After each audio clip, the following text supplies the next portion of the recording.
अब जैसे ये क्वेश्चन है हमारे पास में, WAG9 डेड लोको संचालन की पद्धति हमें लिखनी है। WAG9 लोगों को डेड लोको संचालन के रूप में हमें क्लियर करना है। तो किसी के पीछे हमें लगाना होगा इसको, फिर हम क्लियर कर पाएंगे इसको। तो यहाँ पर हम देखते हैं WAG9 डेड लोको संचालन। तो हम इसको E70 ब्रेक्स सिस्टम युक्त WAP5 और WAG9 डेड लोको को लाइव लोको के पीछे जोड़ करके डेड लोको के रूप में क्लियर करते हैं। E70 ब्रेक सिस्टम युक्त वाले को हम करेंगे, यानी डेड हाउलिंग ऑफ WAP5 आ जाए या फिर WAG9 आ जाए। उसको हमें कैसे करना है? सबसे पहला है हमारा DJ ओपन पेंटो नीचे और न्यूमेटिक पैनल पर स्थित कॉक के द्वारा पेंटो को आइसोलेट करना है। न्यूमेटिक पैनल पर जो कॉक है उस कॉक के द्वारा पेंटो को आइसोलेट करना है, क्योंकि डेड लॉक हो तो उससे पेंटो से कोई काम नहीं है, तो पेंटो को आइसोलेट कर देना है। दूसरा काम क्या करना है? कंट्रोल इलेक्ट्रॉनिक्स को हमें ऑफ कर देना है, उससे भी कोई काम नहीं है। तीसरा काम क्या करना है? SV2 पैनल में जाना है और सर्किट ब्रेकर 112.1 को ऑफ करना है। सर्किट ब्रेकर कौन सा? 112.1, उसको हमें ऑफ कर देना है। फिर डेड लोको को हमें लाइव लोको के पीछे लगाना है। तो लाइव लोको के पीछे हमें लगाना है डेड लोको। तो डेड लोको को लाइव लोको के पीछे लगा देंगे। फिर डेड लोको के दोनों कैप में A9 हैंडल को न्यूट्रल में रखेंगे। अब डेड लोको की बात करें, डेड लोको में A9 हैंडल है, वो हमारा दोनों कैप में न्यूट्रल पर होना चाहिए। तो बहुत कैप में A9 हैंडल न्यूट्रल पर होना चाहिए डेड लोको में। और डेड लोको के दोनों कैप में SA9 हैंडल है, वो SA9 हैंडल रिलीज पर होना चाहिए, रिलीज पर। तो डेड लोको के दोनों कैप के SA9 हैंडल को रिलीज स्थिति में रखेंगे। किसमें? दोनों कैप में। तो बहुत कैप में SA9 हैंडल को रिलीज पर रखा जाएगा। डेड लोको के AR तथा MR पूर्णतः खाली करें और उनके ड्रेन को बंद करना है। तो हमें क्या करना है डेड लोको के बारे में? डेड लोको का जो AR और MR है, डेड लोको के AR और MR पूर्णतः क्या करना है? खाली करना है। AR और MR पूर्णतः खाली करना है और ड्रेन कॉक को बंद करना है। इसके ड्रेन कॉक को बंद कर देना है, क्लोज कर देना है। उसके बाद में क्या करना है? यदि डेड लोको के ब्रेक रिलीज नहीं होते हैं तो BC प्रेशर गेज देख करके सुनिश्चित किया जाता है।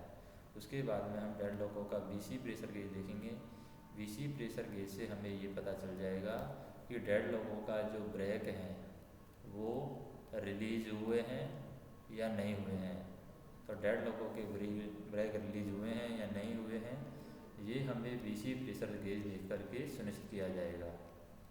उसके बाद में हमें क्या करना है? उसके बाद में हमें न्यूमेटिक पैनल में एक डिस्ट्रीब्यूटर बल्ब के रिलीजर हैंडल होता है। न्यूमेटिक पैनल में डिस्ट्रीब्यूटर बल्ब, तो डिस्ट्रीब्यूटर बल्ब का रिलीजर हैंडल होता है। तो न्यूमेटिक पैनल में डिस्ट्रीब्यूटर बल्ब का रिलीजर हैंडल को खींच करके कंट्रोल प्रेशर को रिलीज करना है हमें। किसको रिलीज करना है? कंट्रोल प्रेशर को। तो कंट्रोल प्रेशर को रिलीज करेंगे। BC प्रेशर अपने आप D2 बल्ब से बाहर निकल करके लोको ब्रेक रिलीज हो जाएगा। तो BC प्रेशर है वो अपने आप कैसे निकल जाएगा? D2 बल्ब से बाहर निकल जाएगा। तो डिस्ट्रीब्यूटर बल्ब के रिलीजर को हम खींचेंगे, तो उससे डिस्ट्रीब्यूटर बल्ब के रिलीजर को खींचने से कंट्रोल प्रेशर रिलीज होगा और BC प्रेशर का जो गेज है D2 बल्ब से बाहर निकल जाएगा।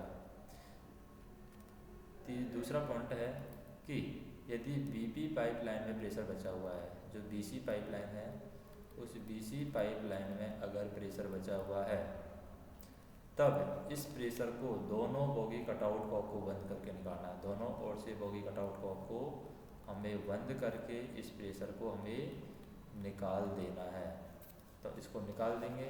वह बोगी कटआउट कॉक को हमें वापस से ओपन कर दें। जब ये निकल जाएगा तो बोगी कटआउट को वापस से हम ओपन कर देंगे। अब डेड लॉको में कॉक की पोजीशन हम देख लेते हैं।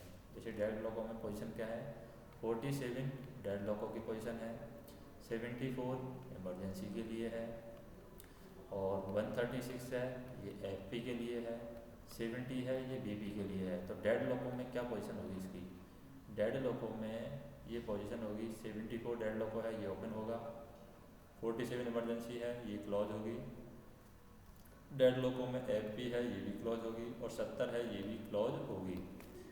उसके बाद में क्या क्या करना है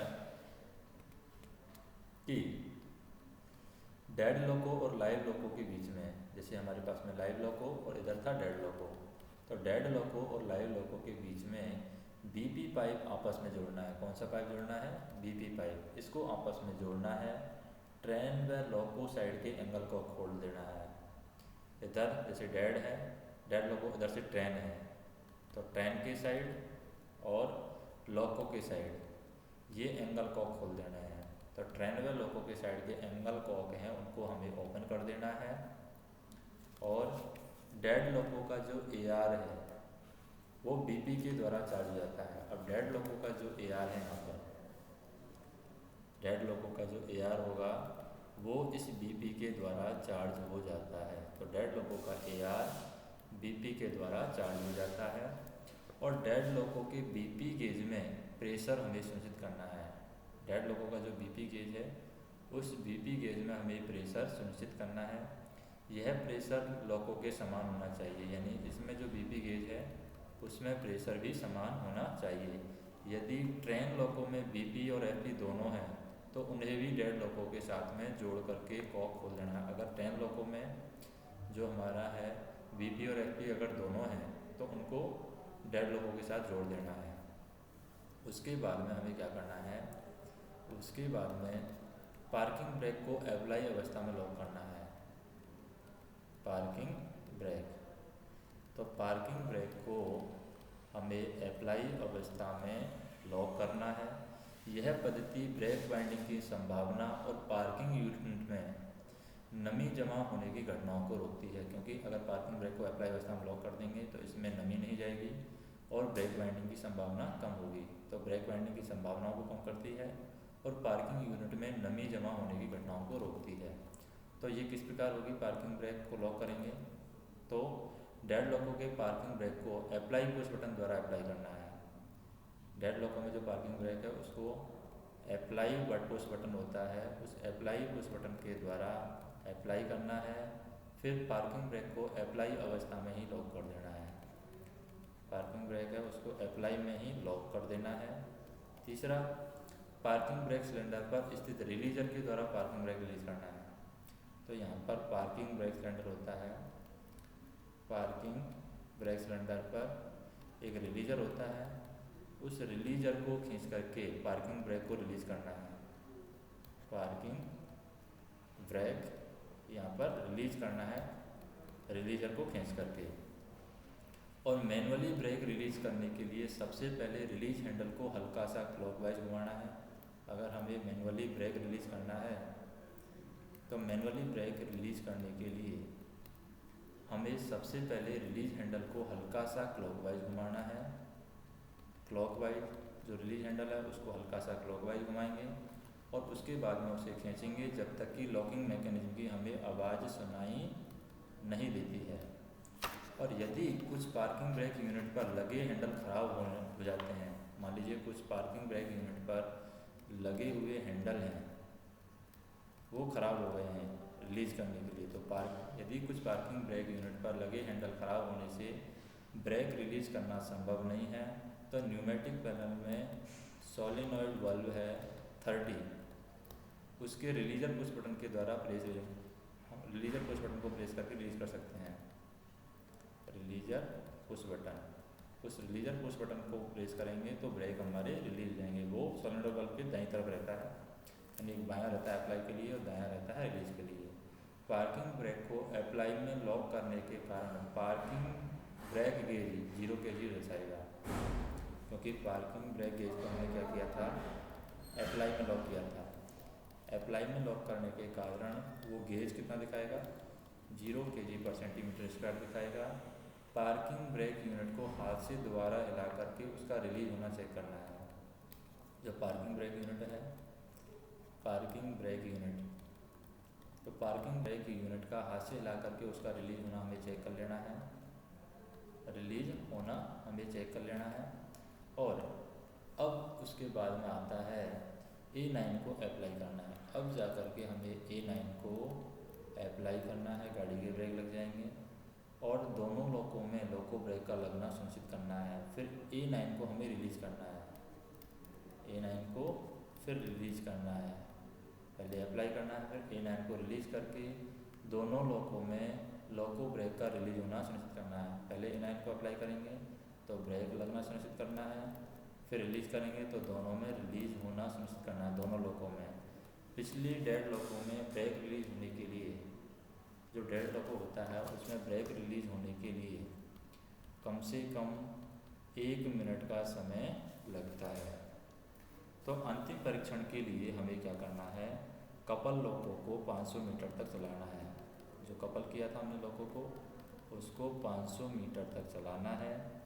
और चक्कों का टेम्परेचर हमें चेक कर लेना है, यानी एक्सल का टेम्परेचर हमें चेक करना है 500 मीटर चला करके। साथ ही प्रत्येक ऑयल पर भी एक्सल का टेम्परेचर हमें चेक करते रहना है। ध्यान हमें ये रखना है कि जो डेड लोको है, डेड लोको में लोको ब्रेक रिलीज होने के लिए 30 सेकंड से ज़्यादा समय लगता है। जब लोको ब्रेक रिलीज होते हैं तो लोको ब्रेक रिलीज होने के लिए डेड लोको में 30 सेकंड से ज़्यादा का समय लगता है। इसलिए प्रत्येक ऑटो ब्रेक एप्लीकेशन पर, ऑटो ब्रेक एप्लीकेशन जब हम करते हैं तो ऑटो ब्रेक एप्लीकेशन के बाद दोबारा ट्रैक्शन लेने से पहले 1 मिनट हमें इंतज़ार करना है। फिर उसके बाद में डेड लोको में तैनात कर्मचारी है वो VL की को डी पर नहीं रखेगा, तो VL की को डी पर नहीं रखेगा। जो डेड लोको पर तैनात कर्मचारी है इंजन को एनर्जाइज करने की कोशिश नहीं करेगा, इंजन को एनर्जाइज करने की कोशिश नहीं करेगा। जो भी कर्मचारी तैनात है वो इंजन को एनर्जाइज करने की कोशिश नहीं करेगा। गंतव्य स्थान पर पहुंचने के बाद में लोको अलग करने से पहले क्या बातें हैं, लोको अलग करना है। अब जहाँ पर पहुँचना था वहाँ पर पहुँचना है। लोको अलग करने से पहले क्या करना है, लोको अलग करने से पहले हमें जो सोलेनॉइड वाल्व 30 है उसके एप्लीकेशन प्लंजर है, एप्लीकेशन प्लंजर उसको अनलॉक करना है, एप्लीकेशन प्लंजर को अनलॉक कर लेना है। दूसरा, सोलेनॉइड वाल्व 30 है उसके रिलीज प्लंजर को प्रेस करना है, सोलेनॉइड वाल्व 30 के रिलीज प्लंजर को प्रेस करना है। इससे पार्किंग ब्रेक लाइन 5 kg/cm² से चार्ज हो जाएगी। जो पार्किंग ब्रेक लाइन है, पार्किंग ब्रेक लाइन 5 kg/cm² से चार्ज हो जाएगी, 5 kg/cm² से चार्ज होगी। उसके बाद में सोलेनॉइड वाल्व 30 के एप्लीकेशन प्लंजर को दबा करके पार्किंग ब्रेक लगाना है। सोलेनॉइड वाल्व 30 उसके एप्लीकेशन प्लंजर को दबाना है और एप्लीकेशन प्लंजर को दबा करके हमें पार्किंग ब्रेक लगाना है, पार्किंग ब्रेक। तो क्या क्या प्रोसेस हमने की है डेड लोको हॉलिंग के लिए यहाँ पर, तो हमने यहाँ से स्टार्ट किया है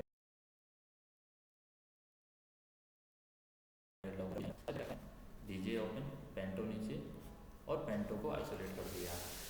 अब डेड लोको है तो उसमें कंट्रोल इलेक्ट्रॉनिक्स को ऑफ कर दिया। SP2 पैनल में गए, जो सर्किट ब्रेकर है 112.1 उसको ऑफ कर दिया। लाइव लोको के पीछे डेड लोको को लगाया है तो A9 को न्यूट्रल पर रखा है दोनों कैब के अंदर, SA9 को रिलीज पर रखा है दोनों कैब के अंदर, AR और MR को खाली कर दिया है। उसके बाद में टेनकॉक को बंद कर दिया है। और उसके बाद में हमने BC प्रेशर गेज है उसमें ये देखा है कि BC प्रेशर गेज में कोई प्रेशर नहीं बचना चाहिए, प्रेशर पूरा ब्रेक पूरा हमारा रिलीज हो जाना चाहिए। मान लीजिए ब्रेक रिलीज नहीं होते हैं तो BC प्रेशर गेज में प्रेशर कुछ बच जाता है तो हमें डिस्ट्रीब्यूटर वाल्व है उसका रिलीजर हैंडल है उसको खींचना है। इससे उसका जो कंट्रोल प्रेशर है रिलीजर बचा तो उसका कंट्रोल प्रेशर रिलीज होगा। और बीसी प्रेशर अपने आप, जो ब्रेक सिलेंडर का प्रेशर है, अपने आप D2 वाल्व से बाहर निकल जाएगा। उसके बाद भी अगर बीसी पाइपलाइन में प्रेशर बचा हुआ है तो दोनों ओर के एंगल कॉक बंद करके उसको निकाल देंगे। उसके बाद में दोनों ओर के एंगल कॉक को खोल देंगे। उसके बाद में डेड लोको में कॉक की पोजीशन हम देखें, 74 हमारी ओपन रहती है, सो 47 हमारी ओपन रहती है, 74 क्लोज रहती है, इमरजेंसी की है, 136 एचपी की है, क्लोज रहती है, और बीपी की है वो भी क्लोज रहती है। उसके बाद में जब लाइव लोको के बाद पीछे डेड लोको लगाया है तो उस डेड लोको में लाइव लोको का बीपी जोड़ते हैं तो डेड लोको का AR है लाइव लोको के बीपी से चार्ज होता है। और इसमें समान बीपी गेज में जो प्रेशर है डेड लोको के बीपी गेज में वो लाइव लोको के समान ही दिखाई देता है। उसके बाद में क्या होगा, उसके बाद में हमें जैसे बीपी और एफपी अगर दोनों लगे हुए हैं तो उनको हमें लगा देना है। उसके बाद में पार्किंग ब्रेक है। पार्किंग ब्रेक की कॉन्सेप्ट आ जाता है कि पार्किंग ब्रेक को अप्लाई स्थिति में लॉक करना है। यह पद्धति है जो पार्किंग ब्रेक को अप्लाई स्थिति में लॉक करने की पद्धति ब्रेक बाइंडिंग की संभावनाओं को कम करती है और पार्किंग यूनिट में नमी जमा होने की घटनाओं को रोकती है। अब पार्किंग ब्रेक को अप्लाई कैसे किया जाएगा, हम क्या करते हैं, डेड लोको के पार्किंग ब्रेक को अप्लाई पुश बटन के द्वारा हम अप्लाई कर देते हैं, फिर अप्लाई पर ही उसको लॉक कर दिया जाएगा। उसके बाद में पार्किंग ब्रेक को यानी पार्किंग ब्रेक सिलेंडर को रिलीजर के द्वारा पार्किंग ब्रेक को रिलीज किया जाएगा। मैनुअली ब्रेक रिलीज करने के लिए पार्किंग रिलीजर के द्वारा पार्किंग ब्रेक को रिलीज करेंगे। अगर हम मैनुअली रिलीज कर रहे हैं तो मैनुअली रिलीज करने के लिए जो रिलीजर होता है, रिलीजर हैंडल को हल्का सा क्लॉकवाइज घुमाएंगे, फिर उसको खींचेंगे। इससे वहाँ पर मैकेनिज्म की आवाज़ भी सुनाई देगी और पार्किंग ब्रेक रिलीज होंगे। अगर कुछ पार्किंग ब्रेक के हैंडल ख़राब हो गए हैं तो सोलेनोइड वाल्व 30 पर दाईं तरफ एक बटन रहता है रिलीजर, उसको दबा करके हम पार्किंग ब्रेक को रिलीज करेंगे। उसके बाद में पार्किंग ब्रेक अप्लाई स्थिति में लॉक होने पर गेज में 0 kg/cm² प्रेशर दर्शाएगा। पार्किंग ब्रेक यूनिट में जब हम रिलीज करेंगे तो उसको हाथ से हिला कर भी चेक कर लेंगे कि पार्किंग ब्रेक यूनिट में जो रिलीज हो गया है, पार्किंग ब्रेक पूरी तरीके से रिलीज हो गया है। तो दोबारा से हिला करके, हाथ से हिला करके उसका रिलीज होना हम चेक कर लेंगे। उसके बाद में A9 को अप्लाई करेंगे, दोनों लोकों में ब्रेक का लगना सुनिश्चित करेंगे। फिर A9 को रिलीज करेंगे, दोनों लोकों में A9 का यानी ब्रेक का रिलीज होना सुनिश्चित करेंगे। हमें ये ध्यान रखना है कि डेड लोकों में 1 मिनट का समय लगता है ब्रेक रिलीज होने के लिए। अब कपल लोकों को हमें 500 मीटर तक चलाना है। एक्सल के टेम्परेचर हमें चेक करना है, प्रत्येक होल्ड पर भी एक्सल के टेम्परेचर को चेक करना है। फिर लोको ब्रेक रिलीज करते हैं तो डेड लोकों में हमें ये ध्यान रखना है कि डेड लोकों में 30 सेकंड से ज़्यादा समय लगता है। तो जब भी हम ऑटो ब्रेक एप्लीकेशन करते हैं तो कम से कम 1 मिनट का हमें इंतज़ार करना ही करना है। उसके बाद में जो डेड लोको में जो कर्मचारी है वो VL की को डी पर नहीं रखेगा, इंजन को एनर्जाइज करने की कोशिश नहीं करेगा। फिर लोको जब गंतव्य स्थान पर पहुंच जाता है तो लोको अलग करने से पहले सोलेनोइड वाल्व 30 है उसके एप्लीकेशन प्लंजर को अनलॉक करना है। सोलेनोइड वाल्व 30 का जो रिलीजर प्लंजर है उससे रिलीज करना है। उसके बाद में क्या होगा, पार्किंग ब्रेक को रिलीजर प्लंजर को प्रेस करेंगे, उससे पार्किंग ब्रेक रिलीज हो जाएगा। पार्किंग ब्रेक लाइन में 5 kg/cm² से पार्किंग ब्रेक लाइन चार्ज हो जाएगी। उसके बाद में सोलेनोइड वाल्व 30 के एप्लीकेशन प्लंजर से उसको पार्किंग ब्रेक को दबा करके पार्किंग ब्रेक को हम वापस से लगा देंगे।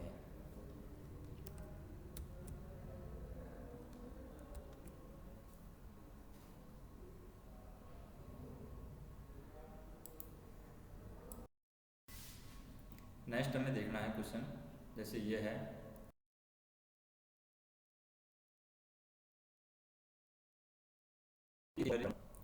तो कोई भी एक ऑक्सिलरी कन्वर्टर फेल हो गया तो किस तरीके से भार विभाजन होगा 3 फेज के अंदर, वो हमें लिखना है। 3 हमारे पास में ऑक्सिलरी कन्वर्टर होते हैं 3 फेज के अंदर।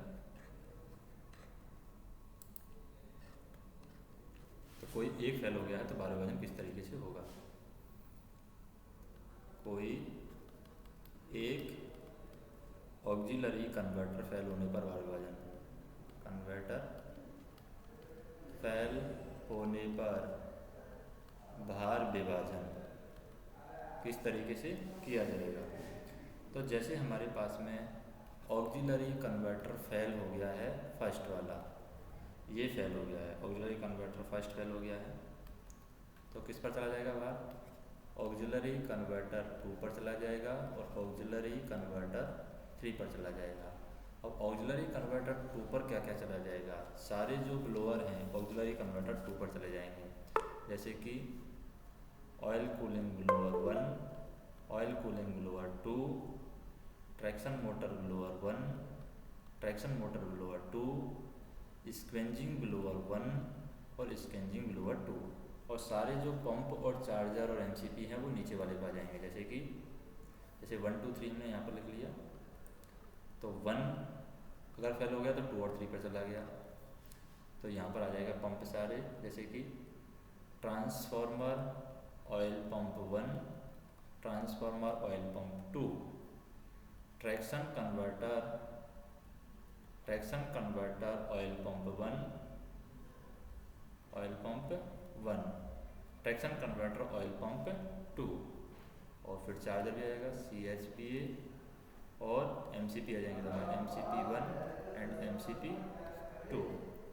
तो ये 6 पंप यानी 4 पंप आ जाएंगे, 4 पंप CHPA और MCP आ जाएगा। इसी तरीके से हम दूसरा देखते हैं, जैसे 1 2 3 है, 1 2 3 में से 2 फेल हो गया है, तो बाहर किस पे चला जाएगा, 1 और 3 पे चला जाएगा। तो हम कह सकते हैं ऑक्सिलरी कन्वर्टर 2 फेल हुआ है, तो बाहर किस पर चला जाएगा, ऑक्सिलरी कन्वर्टर 1 पर और ऑक्सिलरी कन्वर्टर 3 पर। ऑक्सिलरी कन्वर्टर 1 पर जब बाहर जाएगा तो सारे ब्लोअर चले जाएंगे, OCV 1, oil cooling blower 1 2, traction motor blower 1 2, traction motor blower 1 2 और स्क्वेंजिंग ब्लोअर 1 2।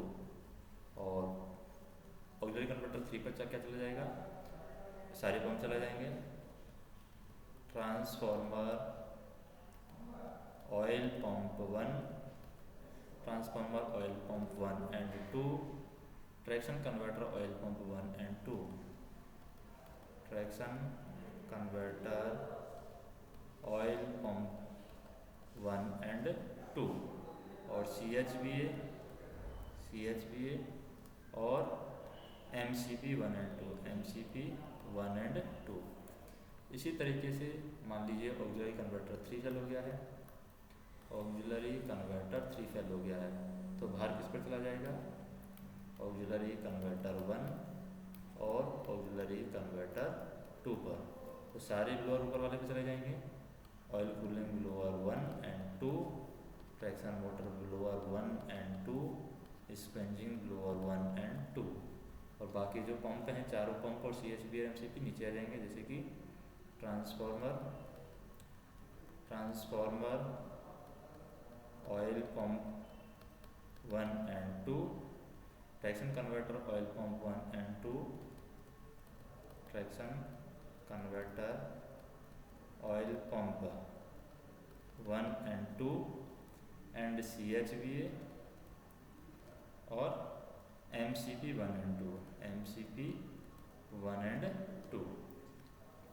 तो transformer oil pump 1 and 2 and traction converter oil pump 1 and 2 ये लगातार कार्य करते रहते हैं। जो पंप है हमारे पास में चारों, ये पंप चारों लगातार कार्य करते रहते हैं, लेकिन जो ब्लोअर हैं हमारे ये आवश्यकता के अनुसार कार्य करते हैं, जैसे oil cooling blower 1 and 2, traction motor blower 1 and 2 और स्क्वेंजिंग ब्लोअर 1 एंड 2। ये कैसे काम करते हैं, आवश्यकता के अनुसार काम करते हैं, जब आवश्यकता होती है तो उसी के अनुसार ये कार्य करते हैं। अब यहाँ पर हम देखें, जैसे कि WAG 9 लोगों की प्रोटेक्शन स्कीम के बारे में देखना है। WAG 9 लोगों की प्रोटेक्शन स्कीम क्या है, WAG 9 लोगों की प्रोटेक्शन स्कीम वो हम देखेंगे यहाँ पर।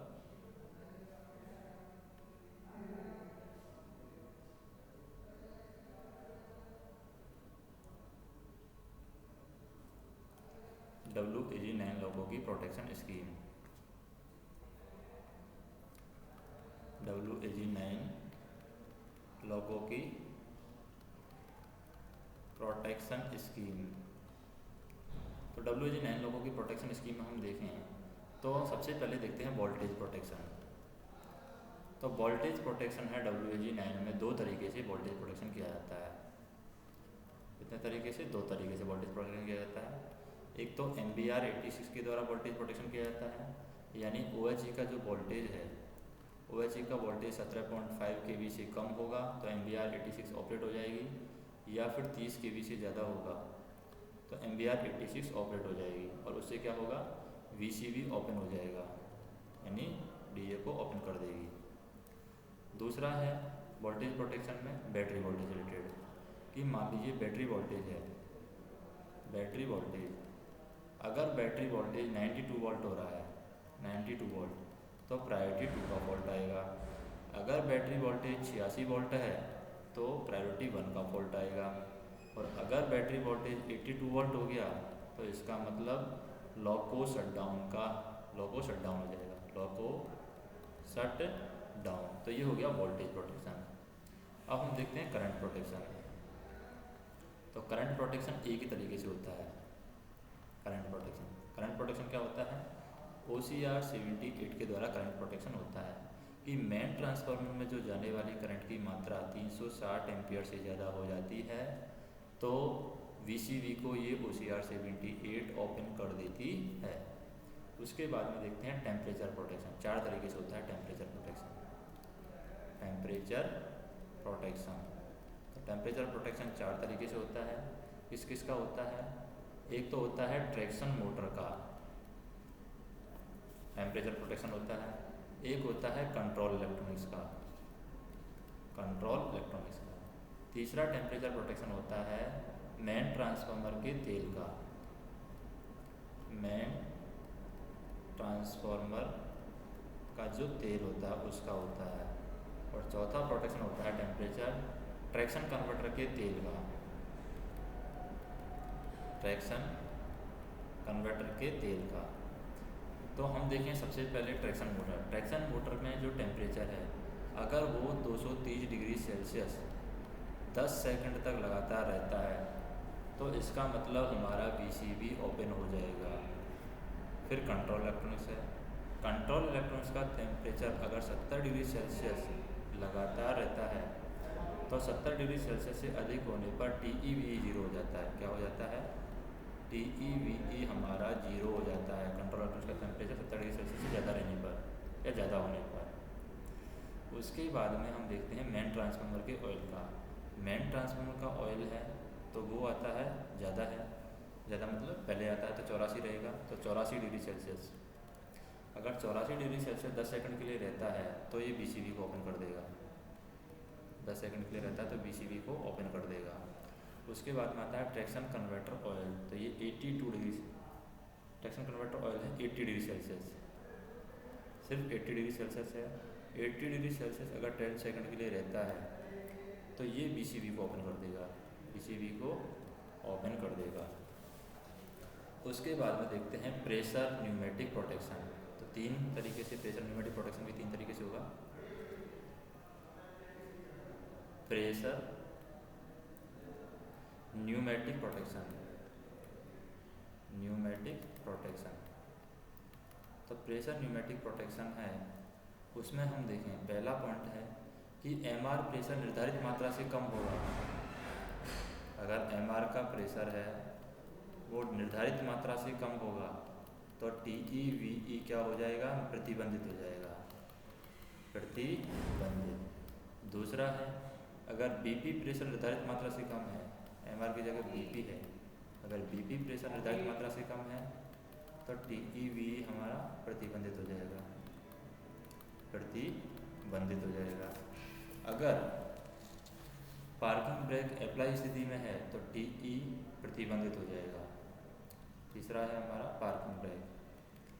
अगर पार्किंग ब्रेक है वो अप्लाई स्थिति में रहा है तो TE प्रतिबंधित हो जाएगा, TE प्रतिबंधित हो जाएगा। अब बात करते हैं स्पीड प्रोटेक्शन की। स्पीड से भी प्रोटेक्शन होती है, तो दो तरीके से स्पीड से प्रोटेक्शन होती है। स्पीड प्रोटेक्शन, पहली स्पीड प्रोटेक्शन होती है कि लॉको की अधिकतम गति से 5% अधिक गति होती है। अगर जो मैक्सिमम स्पीड है मैक्सिमम स्पीड से +5% हो गया तो बजर बजेगा। क्या बजेगा? बजर। और अगर 10% अधिक हो गया है तो पेनल्टी ब्रेक लग जाएगा, पेनल्टी ब्रेक। तो लॉको की स्पीड से 5% स्पीड ज़्यादा हुई तो बजर बजेगा, और 10% होगी तो पेनल्टी ब्रेक लग जाएगा। दूसरा हम देखें स्पीड में कि वीसी प्रेशर की मात्रा, अगर वीसी ब्रेक सिलेंडर प्रेशर में, तो वीसी प्रेशर गेज की मात्रा अगर 0.65 kg पर सेंटीमीटर स्क्वायर से अधिक हो गई है, तो बीसी प्रेशर की मात्रा 0.65 kg पर सेंटीमीटर स्क्वायर से अधिक हो गई है, तो लॉको की गति है 10 kmph से अधिक होने पर। लॉको की गति जैसे ही 10 kmph से अधिक होगी तो हमारा टीई प्रतिबंधित हो जाएगा, टीई प्रतिबंधित। अगर बीसी प्रेशर गेज में 0.65 kg पर सेंटीमीटर या स्क्वायर या उससे अधिक होता है और 10 kmph से गति होती है ज़्यादा लॉको की, तो टीई हमारा प्रतिबंधित हो जाता है। तो दो तरीके से स्पीड में प्रोटेक्शन हो गया। अब आता है हमारा फायर प्रोटेक्शन। कौन सा? फायर। अब फायर प्रोटेक्शन है, ये स्मोक डिटेक्टर है। स्मोक डिटेक्ट करने पर, यानी एक स्मोक डिटेक्ट करेगा, एक स्मोक डिटेक्ट करने पर बजर बजेगा। अगर दोनों स्मोक डिटेक्टर स्मोक कर लिए, दोनों स्मोक, तो दोनों स्मोक डिटेक्ट करने पर बजर बजेगा और टीईवी जीरो हो जाएगा। यानी बजर के साथ में क्या बजेगा? टीईवीई, टीईवीई हमारा जीरो हो जाएगा। और उसके बाद में अन्य प्रोटेक्शन आ जाता है। अन्य प्रोटेक्शन में बीसीडी आ जाता है। बीसीडी का penalty brake, BCD penalty brake, और emergency stop, emergency push button दबाने पर, emergency push button, emergency push button, तो ये भी आ जाता है कि इमरजेंसी पुश बटन और बीसीडी पेनल्टी ब्रेक भी यहाँ पर आ जाता है। इसके बाद में हम देखते हैं नेक्स्ट क्वेश्चन।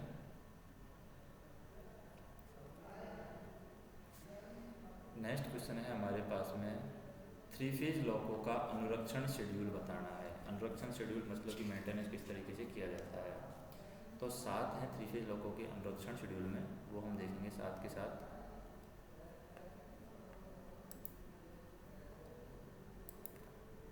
यानी मेंटेनेंस शेड्यूल 3 फेज लॉको का।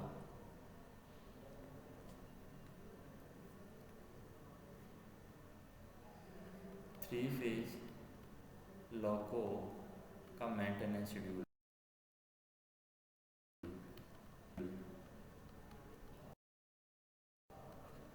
थ्री फेज लॉको का, जैसे सबसे पहला शेड्यूल है TI, उसके बाद में IA, IV, IC, फिर TOH, IOH और POH। TOH है, IOH है और POH है। अब बात करते हैं TI की। TI जैसे हमारा होगा WAP5 या WAP7 में, WAP5 या WAP7 का। इधर होगा हमारा WAG9 या फिर WAG9H का, और उधर हमारा स्थान होगा कि कहाँ पर वो मेंटेनेंस होगा। तो TI है हमारा या तो 4500 किलोमीटर या एक फेरा, एक फेरा या 4500 किलोमीटर, किसमें? WAP5 और WAP7 में 4500 किलोमीटर, लेकिन WAG9 में ये 45 दिन है। और ये कहाँ पर होगा? किसी भी ट्रिप शेड में, किसी भी ट्रिप शेड में हम कर सकते हैं ये मेंटेनेंस। फिर IA है, ये 90 दिन में होता है दोनों के अंदर, 90 दिन में होता है दोनों में। IV है, ये 180 दिन में होता है, 90 दिन का अंतर मान लेते हैं 180 दिन में दोनों के अंदर। IC है वो 270 दिन में होता है दोनों के अंदर, 270 दिन। और ये होम शेड में होगा, 90 दिन है, ये होम शेड में होगा, ये भी होम शेड में होगा और ये भी होम शेड में होगा। बाकी POH है, ये हमारा नामित वर्कशॉप में होगा, नामित वर्कशॉप में। बाकी सब हमारे होम शेड में होते हैं। ये IOH, TOH और IOH भी होम शेड में होते हैं। अब TOH की बात करें, TOH है हमारा 18 माह होगा। TI, तो TIP से याद रख सकते हैं इसको, TIP टिप, टिप से याद रख सकते हैं। टिप हमारी होगी इधर ये हमारा होगा 18 माह में WAP5 के लिए, और 24 माह होगा WAP7 के लिए, और इधर हमारा 24 माह ही होगा, 24 माह। IOH की बात करें, IOH हमारा 4.5 वर्ष ± 6 माह या फिर 12 लाख किलोमीटर। 12 लाख किलोमीटर है, ये WAP5 के लिए है। और फिर 4 वर्ष ± 6 माह या 12 लाख किलोमीटर जो भी पहले होगा वो WAP7 के लिए है। इधर हम बात करें WAG9 के लिए, तो इसमें होगा 6 वर्ष ± 6 माह या 12 लाख किलोमीटर जो भी पहले होगा। इधर POH की बात करें, POH में हमारा आ जाता है 9 वर्ष ± 6 माह या फिर 24 लाख किलोमीटर, 24 लाख किलोमीटर। और इसमें आ जाता है इधर WAG9 में ये 12 वर्ष, ये 9 वर्ष + 6 माह होगा, 24 लाख किलोमीटर। इधर आ जाता है 12 वर्ष ± 6 माह या फिर 24 लाख किलोमीटर जो भी पहले होगा उसके लिए मालगाड़ी का मेंटेनेंस किया जाएगा। मालगाड़ी जो लोगों है WAG9 और WAG9H उसका मेंटेनेंस किया जाता है।